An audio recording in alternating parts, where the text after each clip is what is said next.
Chaque fois, je conseille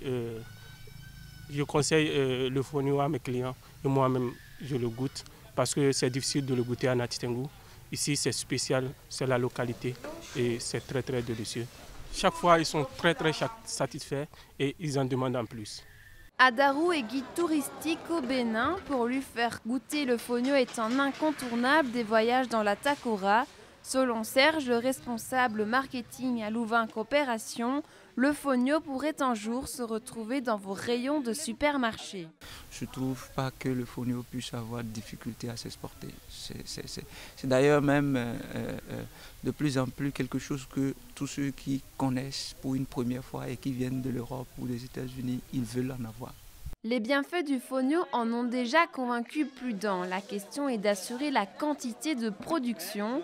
Pour produire plus, il faut des terres. Pour avoir plus de terres consacrées au fonio, les Béninois doivent sacrifier la culture d'autres céréales. Une étape difficile à franchir sans l'aide de l'État. Et nous luttons aussi pour que le fonio à l'avenir devienne une filière. Parce que ce n'est pas encore une filière. Et comme ce n'est pas une filière, c'est difficile pour l'État d'intervenir directement.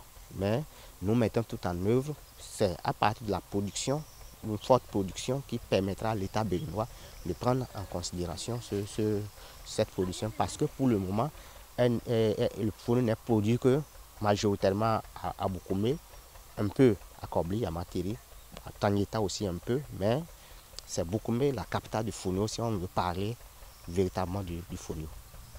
Le fonio est commercialisé dans les marchés de proximité, de villages et d'associations. Il est aussi exporté vers les centres urbains tels que les supermarchés et les pharmacies. Même si le fonio devient un produit commercial, les Béninois n'abandonneront jamais l'importance du fonio dans leur culture.